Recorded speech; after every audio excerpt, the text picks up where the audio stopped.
अल्लाह बख्शी है जो शान, मुझे उस शान में रहने दे, नूर अपना मेरे ईमान में रहने दे। मुझे नहीं आता घर में बुज़दिलों की तरह छुप के रहना, मैं मर्द हूँ मुझे मैदान में रहने दे। इसका अर्थ यह है कि डॉक्टर राम मनोहर लोहिया कहते थे कि सड़कें खामोश हो जाएगी तो संसद आवारा हो जाएगी। हम संसद को आवारा नहीं होने देंगे, लास्ट टाइम तक लड़ेंगे, गांधी का दामन पकड़ के रहेंगे और इस हिटलरशाही और तानाशाही सरकार के जुल्म को मानने से सिरे से इनकार करते हैं। अच्छा, अमित शाह जी धमका रहे थे और मैं आपके माध्यम से कहना चाहता हूँ अपने केंद्रीय गृह मंत्री जी को, सर हमने आपको बनाया है, इस देश की जनता को धमकाइए मत, ना जाने कब हम आपको विपक्ष में बिठा दे। और ये जो सत्ता की अकड़ है ना चंद दिनों की होती है। अरविंद जी भी बहुत चिल्ला रहे थे विधानसभा में खड़ा होकर, विधानसभा से मन पर गवार लोग हैं लेकिन जज्बात रखते हैं। मोदी जी कहते थे नमस्ते ट्रम्प, तो मोदी जी को ट्रम्प कहते थे नमस्ते मोदी, ऐसी कुछ था। अब दुनिया देखो, अमेरिका ने डोनाल्ड ट्रम्प के में जब सत्ता में आए ना डोनाल्ड ट्रम्प अमेरिका में, तो उन्होंने कहा अमेरिका फर्स्ट, तो दुनिया को लगा कि वो अमेरिका के अंदर अमेरिका फर्स्ट की बात कर रहे हैं। लेकिन उन्होंने दुनिया के 100 देशों के खिलाफ एक इकोनॉमिक वॉर छेड़ दिया और चाइना ने मुंह तोड़ जवाब दिया, यूरोपियन यूनियन ने मुंह तोड़ जवाब दिया, उनके सहयोगी कनाडा ने तो जैसे को तैसा जवाब दिया। और हम कहते हैं मोदी जी मुँह तो खोलिए, कुछ तो बोलिए। अगर इस तरीके के टैक्स से जो रिपोर्टें आप पत्रकारों के माध्यम से आ रही है, कहते हैं कि इस तरीके की व्यवस्था हो जाएगी कि नहीं तो नहीं कितने लोगों का रोजगार चले जाएगा, जिस तरीके की कंडीशन बन रही है। और सरकार रात के 1:30 बजे लोकसभा में बैठ के वक्त पे चर्चा कर रही थी और वक्त बिल पास कर रही थी। दुनिया आगे की तरफ बढ़ रही है। यार आप पत्रकार कुछ बोलते क्यों नहीं? दुनिया पता नहीं क्या कौन सा टैक्स अपने देश के अपने नागरिकों के हित में लगा रही है और ये कब्रिस्तान और ये खंगाल रहे अपने देश की गंगा जमुना नदियों को, मान रहे ना अपने। अरे इस देश की मेहनत का जरूरतमंद आबादी को क्या चाहिए कि आपसे अपेक्षा करते हैं एक अच्छे भविष्य की, अच्छे जीवन की अपेक्षा करते हैं कि आप भाई अच्छा स्वास्थ्य दो, रोजगार दो, कुछ ऐसा दो जिससे कि आपसे लोग प्रभावित हों। तो हम तो 52% लगाते हैं अमेरिका पर, हम तो 52% लगाते हैं टैरिफ अमेरिका पर। और जब अमेरिका पे हम 52% लगाते हैं, बात सुनिए, हम अमेरिका पे 52% लगाते हैं, हमने वाजिबी लगाया। हमने दुनिया को हमेशा ये संदेश दिया कि हम दुनिया के साथ कदम से कदम मिला के चलने वाले लोग हैं। लेकिन आज डोनाल्ड ट्रम्प कुछ देशों पे तो बम फेंक रहे हैं और जहाँ बम नहीं फेंक रहे हैं वहाँ टैरिफ बम फेंक रहे हैं, लेकिन नीति एक ही है, समझ रहे हैं। लेकिन दुनिया उनका विरोध कर रही है। लेकिन हमारे प्रधानमंत्री जो कहते थे लाल लाल आंखें और जो कहते थे कि दुनिया में डंका बज रहा, उनके करोड़ों चाहने वाले मोदी जी के जो प्रेरणादायक हैं, जो उन्हें अपना आदर्श मानते हैं। अरे हम लोकतंत्र के, मोदी जी ने बोला है एक बिल के बाद ट्रम्प कोई डील हुई होगी, तो हम कह तो रहे हैं मोदी जी अपने दोस्त से बोलिए कि मुंह तो खोलिए, कुछ तो बोलिए, साफ देश बोल रहा है। अरे ऐसी इतनी खामोशी, कोई सन्नाटा है भाई, कोई गब्बर आ रहा है भाई, डाकू आ रहा है क्या? कोई वक्त बिल के बारे में बोला है कि पारदर्शिता आएगी, ऐतिहासिक बिल पास हो गया है। अब तो देखिए मोदी जी ने, और आप तमाम पत्रकार हैं, मैं एक मुस्लिम गरीब नौजवान हूँ और साथ में एक भारतीय हूँ, मुस्लिम भी है, एक मुस्लिम हूँ। हर किसी का एक रिलीजन होता है, नेशन होता है, अपनी एक पहचान होती है और सबसे बड़ी पहचान हम भारतीय हैं, उसके बाद हम कुछ भी हों, मानते हैं ना। मोदी जी ने कहा इस बिल में कि करप्शन बहुत है। मुझे बता दीजिए, अपने जमीन की कसम खा के आप तमाम बड़े पत्रकार हैं इस देश के, कि देश के किस महकमे में जमीन से जुड़ा हुआ, हेल्थ से जुड़ा हुआ, पुलिस से जुड़ा हुआ, सेना को छोड़ के सब करप्ट है या नहीं है? बता दीजिए। ये वक्त की जमीन है ना। अरे पुलिस इसलिए 4 डंडे मुझ जैसे गरीब को रोड पे मार देते क्योंकि देश में न्याय भी पैसे से मिलता है। वकील खड़ा करने के लिए 5000 कहाँ से लाए? पुलिस 5 थप्पड़ खिंचा के मार देती है। पता क्यों? कपड़े से पहचान के, कपड़े से पहचान के कि गरीब है, अगर मेरे खिलाफ जाएगा तो 5000 कहाँ से लाएगा?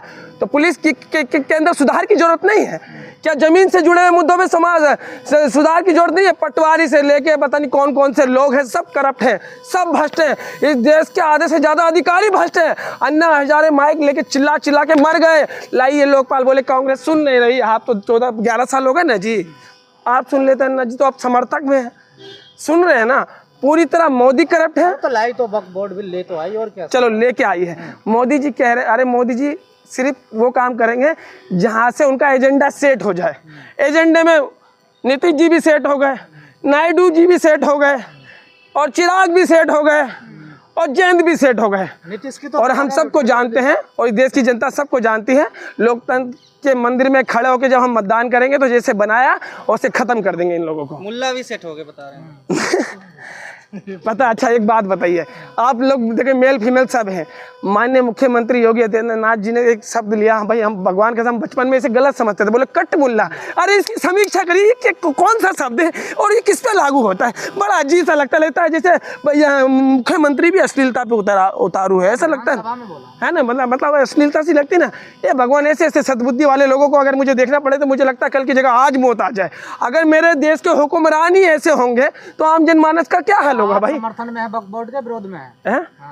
वक्फ बोर्ड देखिए मैं क्या कहता हूँ, एला जो बख्शी है शान मुझे उस शान में रहने दे, नूर अपना मेरे ईमान में रहने दे। गौर से सुनिएगा, एला बख्शी है जो शान मुझे उस शान में रहने दे, नूर अपना मेरे ईमान में रहने दे। मुझे नहीं आता घर में बुज़दिलों की तरह छुप के रहना, मैं मर्द हूँ मुझे मैदान में रहने दे। इसका अर्थ यह है कि डॉक्टर राम मनोहर लोहिया कहते थे कि सड़कें खामोश हो जाएगी तो संसद आवारा हो जाएगी। हम संसद को आवारा नहीं होने देंगे, लास्ट टाइम तक लड़ेंगे, गांधी का दामन पकड़ के रहेंगे और इस हिटलरशाही और तानाशाही सरकार के जुल्म को मानने से सिरे से इनकार करते हैं। कैसे रोकेंगे जनाब? अरे सर बिल देखिए, बिल तो पास हुआ, लीगल लड़ाई अब कांग्रेस लड़ ली है, हमारे एम.के. स्टालिन लड़ रहे हैं, पूरा विपक्ष सुप्रीम कोर्ट गया है। संविधान की रक्षा के लिए सुप्रीम कोर्ट है। अगर सदन से, राज्यसभा से और लोकसभा से अगर कोई भारी चूक हो जाए उसके लिए सुप्रीम कोर्ट है। और सुप्रीम कोर्ट से हम इस देश की हर मेहनत का और अल्पसंख्यक माइनॉरिटी अपने अधिकारों के लिए, अपनी ज़रूरतों के लिए, अपने चिन्ह और पहचान के लिए। कागज दिखाओ, जमीन लो अपनी, क्या दिक्कत है? कागज तो होंगे ना आप पे। अरे अगर इस देश में कागज मांगोगे ना, इस देश में कागज मांगोगे ना, इस देश में अगर कागज मांगने लगोगे ना तो आधा हिंदुस्तान वीराने में आके खड़ा हो जाएगा। आधे से ज्यादा जमीन के मामले कोर्टों में चल रहे हैं, हाई कोर्ट में और सेशन कोर्ट में, सुप्रीम कोर्ट में, जिला स्तर पे चल रहे हैं, देश स्तर पे चल रहे हैं। वीराने में आ जाएगा देश। क्या बात कर रहे हैं आप? समझ रहे हैं? आपकी सोच के साँचे में ढल जाए ये हो नहीं सकता। जवान काट दो लहजा बदल नहीं सकता। तो है नहीं कागज आपके पास इसका मतलब? अरे कागज हमारे क्या कागज लेने हैं आपको? आप सब है ना भाई, भगवान कसम, मुझे अगर भगवान कभी 2 पैसे देगा ना आप सब लोगों पे केस करूंगा मैं।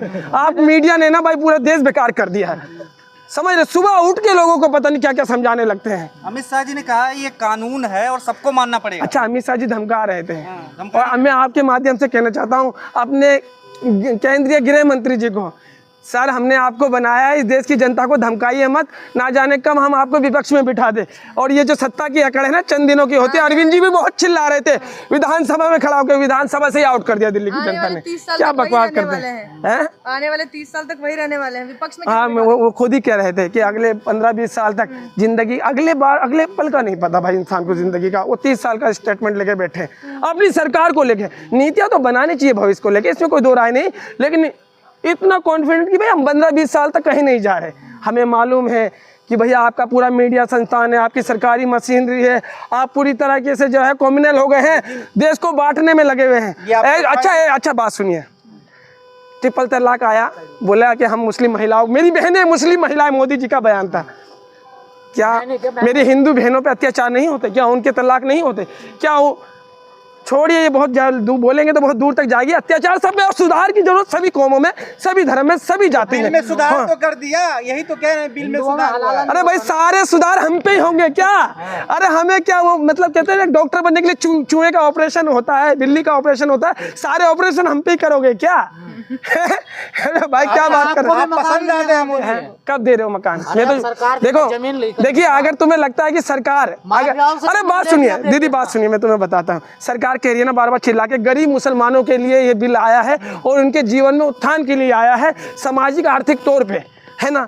मुझे नहीं पता कि ये पहली बार सुना था पसमानदा, शायद मैं पसमानदा हो सकता हूँ, कहे तो मोदी जी की भाषा में दलित मुस्लिम हो सकता हूँ, समझ रहे हो? दलित मुस्लिम हो सकता हूँ, क्योंकि मैं गरीब हूँ, रेडी लगाता हूँ, 12 गज में सनम की झुग्गी में रहता हूँ। तो मोदी जी कब आप मेरा घर बनाएंगे और कब वक्त की संपत्ति से मेरे जीवन में और मेरे जैसे लोगों के जीवन में उत्थान कराएंगे? भाई झूठ है, प्रोपेगेंडा है, सरकार का भ्रष्ट और करप्ट सरकार है, पूरे देश का बेवकूफ़ बना दिया, ठगों पर हिंदुस्तान है नरेंद्र मोदी जी। आपको इस बात को मानना पड़ेगा। कब जेल हो जाएगी ना कोई पता नहीं है। किसे? आपको? हर किसी को। आपको नहीं लगता मुझे जेल हो जाएगी? पुलिस इतना मारेगी, मेरे पास तो वकील भी नहीं है। मानते हैं तो डर रहे हैं आप? अरे हम नहीं डरते हैं, बिल्कुल नहीं। लेकर अगर आपको डरा होते तो 100-150 पत्रकार आप खड़े हैं तो बोलते ही नहीं।